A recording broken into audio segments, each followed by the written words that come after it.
Bonjour, aujourd'hui ce sera une vidéo de présentation logicielle. Comme d'habitude, je tenterai de vous présenter des logiciels gratuits et intéressants. Mais pour une fois, je vais déroger à cette déranger à cette règle, puisque je vais vous présenter un logiciel payant.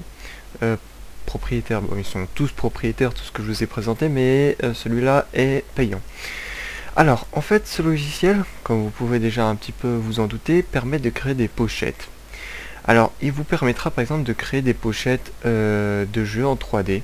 Je n'ai pas ma souris qui clignote, j'espère que ça ne va pas trop se voir. Il va vous permettre de créer des pochettes de ce type. Vous voyez là, les pochettes 3D de la boîte du jeu, avec l'affiche dessus, de côté et de derrière. À partir d'une seule image, alors c'est un inconvénient, à partir d'une seule image, c'est-à-dire vous aurez l'arrière, le côté et le devant de la pochette qui seront obligatoirement rattachés. Il va prendre ça et va recouvrir une boîte. Donc comment est-ce que fonctionne? Donc vous voyez, on peut créer soit un single project, donc une seule pochette, soit les mêmes options qu'ici, que je vais vous présenter plus tard, mais avec des pochettes à la suite. Voilà, ce qui donnera je sais pas, l'impression de pas mal de choses. Bref, donc vous allez vous retrouver dans un menu comme celui-là. Alors, je vais juste, avant qu'on continue, expliquer une petite chose, je viens de me rappeler. Il a une présentation assez spéciale pour la barre, je sais pas comment, de sortie, de réduction et d'agrandissement. En fait, c'est écrit en fait, il y a marqué les premières lettres. Minimum, donc c'est minimalisé, ça c'est maximalisé. En fait, la différence entre les deux, ça fait, bon, ça réduit, ou alors ça agrandit avec les icônes classiques, ou alors voilà, et ça c'est quitter tout simplement. Voilà, donc c'était tout. Je reviens à ce que j'étais en train de dire. Donc, première chose à faire, c'est qu'il faudra chercher l'image. Donc, par exemple, on va prendre du bien classique, du bien connu, on va prendre Battlefield, puisque je suis sûr qu'il y a des centaines de pochettes qui ont été créées, hein. Vu que c'est un jeu très connu, vous avez énormément de chances de tomber sur des pochettes. Alors je cherche une pochette de PC, j'ai envie de créer une pochette comme celle-ci, à partir d'une image comme celle-là. Donc vous voyez, le derrière, le côté et la façade. Donc j'ai tout simplement pris celle-là, j'ai fait autre taille parce que le meilleur est de prendre toujours en plus grande image. Je vois que c'est chez DeviantArt que ça a été fait, donc si vous le créez, toujours dire à partir de quel travail vous avez fait votre pochette, donc toujours citer la personne. Donc, The Ghostes, on prend une image réelle, voilà, hop, on enregistre l'image. Oui, voilà. Lorsque ça s'est fait, on se rend ici, on essaye de retenir le nom de ce qu'on a enregistré, Battlefield 3, donc classique. Hop, picture,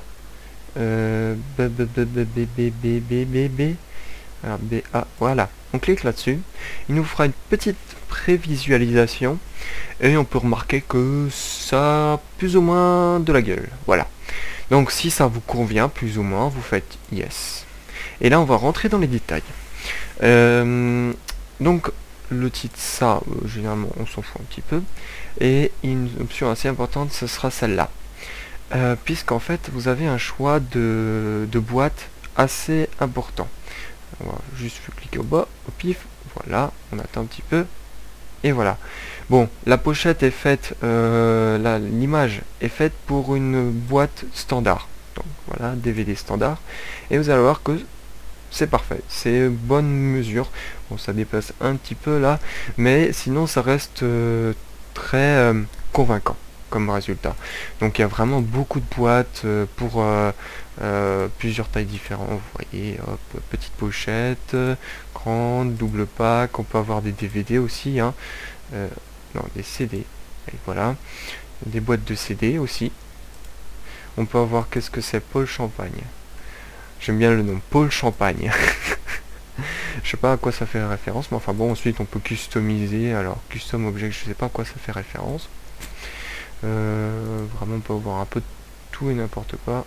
Voilà, on peut avoir du Blu-ray, tout ce qu'on veut, enfin pas mal de choses. On a pas mal de choix. Bref, Donc on peut front, back, load, changer d'accord.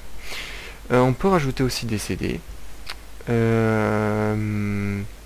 on va pas en rajouter parce que ça ne sert à rien. Moi je fais toujours des boîtes classiques. On peut changer aussi la couleur, vous voyez que c'est bleu. On peut prendre par exemple, je veux le bord qui soit noir, vous allez voir. Voilà, c'est en noir.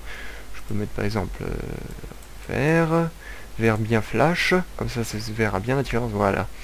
Je sais pas, peut-être ce qui serait intelligent dans cette pochette, ensuite il faut vraiment adapter en fonction des pochettes, serait dû mettre un orange rouge.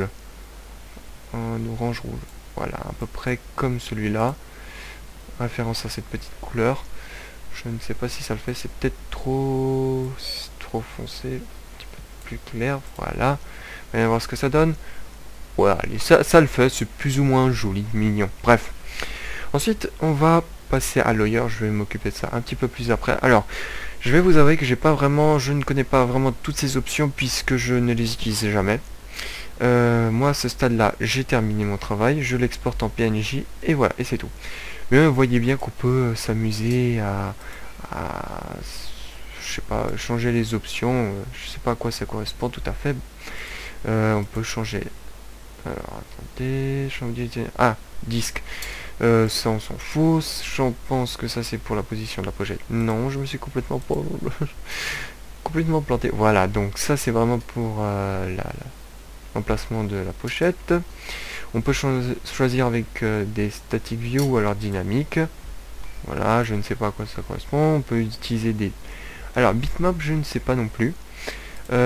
Exporter, donc là c'est lorsque vous avez fini, vous êtes plus ou moins satisfait du résultat de la preview de votre travail. Vous pouvez les exporter en plusieurs formats. Bitmap, alors moi je vous conseille le PNG. Alors c'est à dire que ça va prendre normalement juste la pochette sans aucun fond. Voilà, tout con. Alors ensuite on va venir à cet endroit. Alors je sais que c'est un peu disparate, mais bon. On peut choisir plusieurs vues, donc vous voyez, hop, avec une petite vue comme celle-là. Celui-ci. Alors c'est intéressant de prendre ces vues comme celle-là, uniquement si on a quelque chose à l'arrière. Alors moi je fais toujours des pochettes juste avec le côté et la façade, mais avec un arrière complètement noir. Donc c'est pour ça que je ne prends jamais ce genre de vue. À part s'il y a quelque chose derrière, ça peut être intéressant de prendre cette vue. Ah, vous voyez, on peut rotationner. Hop, changer la rotation. On peut mettre un peu de lumière. Vous voyez, hop, ça change un petit peu. On va prendre une autre vue, voilà. Là, ça se verra mieux. Voilà. Qu'est-ce que je peux prendre? On a aussi les vues statiques. Vous voyez, ça change un petit peu, c'est avec des... Comment dire, les coins sont arrondis, ce qui donne un petit peu plus de... Comment dire, de réalité. Même si je trouve que, comme je le dis, c'est assez mauvais. Et je préfère quand même ça. C'est classique, mais je le préfère, personnellement. Donc, ensuite, vous pouvez bien évidemment enlever la réflexion qui se trouve en dessous. Alors, moi, ce que je fais, c'est que j'enlève la réflexion et je l'exporte en PNJ. Alors, avant d'exporter en PNJ, je clique sur haute qualité. Vous allez voir, il y a un très léger changement. Voilà, ça se voit à peine. Hein. Et vous faites OK, vous faites Apply, vous mettez un nom, Patatrack, on enregistre ça, on va le chercher, image, on va chercher dans les PPPPP, où est-ce que tu es? Alors, non, c'est un petit peu plus loin. Attendez, ah, c'est pas loin, voilà. Donc en gros, ça nous donnera ça. Avec fond transparent, bien évidemment, là on peut pas le savoir, il n'y a pas de différence entre un fond transparent et un fond plus ou moins blanc, on ne le voit pas, mais il y a vraiment un fond transparent, donc ce qui permet de le réutiliser dans à peu près tout ce qu'on veut, n'importe quel travail. C'est le cas pour moi, je le réutilise dans mes vidéos. Voilà, en début de chaque vidéo, vous voyez une pochette et c'est comme ça que je l'ai créé. Donc maintenant, vous savez que ce logiciel existe. Alors, il est payant, bien évidemment. Il y en a d'autres, il y en a pas mal qui existent, qui sont gratuits, mais qui sont pas aussi performants. Il y en a un autre qui s'appelle... ah zut, je sais plus comment est-ce qu'il s'appelle. Box cover ou ouais, je sais plus. Bon bref, il en existe plein d'autres, donc au moins vous le savez qu'il n'y a pas que ça. Mais je trouve que c'est j'y suis habitué aussi, donc c'est pour ça que je trouve le plus intéressant. Il me convient totalement, donc j'ai jamais eu à me demander si il en existe d'autres. J'ai cherché, j'ai trouvé celui-là, je me suis arrêté de chercher, tout simplement. Voilà. Donc c'était tout, c'était pour vous présenter ce petit sympa logiciel. Et bien évidemment, je vais juste, avant qu'on se quitte, vous préciser que voilà, donc Gakkai est un système de cloud gaming, mais ça je pense que vous le savez. En fait j'avais prévu de faire une seconde vidéo sur Battlefield puisque je l'avais assez démonté, ça ramait à mort, donc aucun plaisir pour moi et sûrement pour vous. Donc j'avais prévu, lorsque ça marchait encore, leur phase test était... Enfin, ils n'ont pas marqué que c'était une facette, mais c'est ce que j'ai ressenti. Leur phase test était encore open, c'est-à-dire on pouvait jouer à des jeux pendant une demi-heure. J'avais prévu de faire une vidéo sur Battlefield puisque ça tournait à fond les bananes avec les dernières mises à jour, et puis j'avais plutôt pris bien du plaisir et jouer sur les 30 minutes qu'on nous laissait donner la possibilité.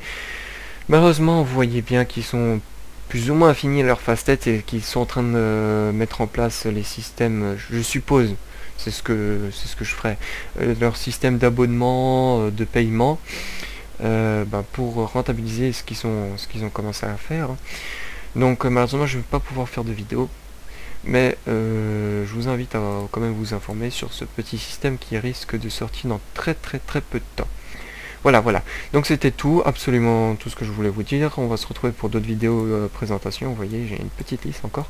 Likez la vidéo si ça vous a appris quelque chose, intéressé. Abonnez-vous si vous voulez voir d'autres vidéos de ce type, enfin être au courant surtout. Ça ne vous empêche pas de quand même passer sur ma chaîne sans être abonné, mais vous serez directement au courant, c'est ça l'avantage. Et c'est tout, voilà. Donc moi je vous dis à ciao, bonsoir.